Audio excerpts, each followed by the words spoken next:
Book of the Dead becoming God in ancient Egypt. Birth of the Book of the Dead. The significance of the Book of the Dead vignettes. Part 2. The original ancient Egyptian title for the Book of the Dead is translated as coming forth by day, which means coming out from the dark otherworld of the tomb into the sunlit sphere of the living, though this is impossible for the mummified corpse, who is bound to its tomb and belongs to the netherworld, a spiritual component of the human being. The BA is able to allay the constant fear of the ancient Egyptians to be trapped in the tomb after interment. The BA was depicted mostly as a bird with a human head, which signifies the intimate union with the deceased. If the BA is in action, it appears hovering above the corpse or standing beside the mummy, as if the BA is seeking close connection with it. The BA had free movement and access to the world on earth. However, at night it always had to find its way back and reunite with the mummy.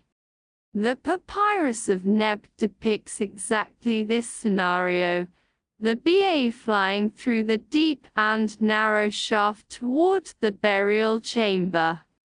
It flies back bringing provisions in the form of water and bread, not in its claws, but in human hands. A careful look reveals a detailed illustration of the underground burial chamber, with its various rooms filled with funeral equipment.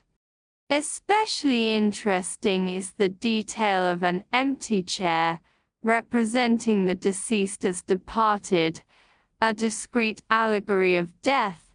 It is very unlikely that the illustrator found this motif in a model book, but he created this complex vignette through his innovative talent, imagining the tomb beyond the normal depiction of a realistic funeral procession.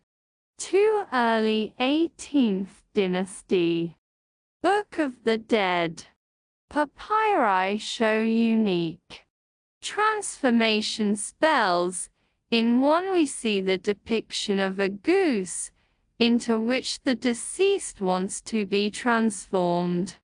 It is possible that the goose is an erroneous confusion with the image of a swallow, the more so as the terms for the two birds are similar. Swallow is in ancient Egyptian menate and goose is semen, but the text clearly reads goose and corresponds to the illustration. We find in many textual passages the cackling goose beside the falcon announcing arrival in the sky. The deceased wanted to ascend to the sky in the form of a goose already in the pyramid texts, and this idea may have influenced the artist to create a new spell and illustration. The second papyrus has unfortunately only the heading preserved, spell for assuming the form of a lion. There is no doubt also that the text conformed to the image. The lion combined all physical forces with which the deceased wanted to get equipped and played an important role as an apotropaic symbol for warding off evil. Apparently there was no rule for the painters to strictly follow existing patterns. They could follow their own imagination, as we see in the papyrus of a certain official Amnamat, produced in the reign of Thutmose III. The deceased is depicted in a basin of cold water, specified by the dark blue color. Directly in front of him the color of the water changes into red and symbolizes the scalding hot water, with steam rising from its surface. The vignette is a true visualization of the spell's heading, not to get scalded by hot water. Generally, this papyrus shows very exceptional peculiarities. It contains not only a rich spectrum of the commonly used color pigments, but has them applied in a very unconventional manner. They were against the usual tradition mixed to obtain a broader polychrome effect.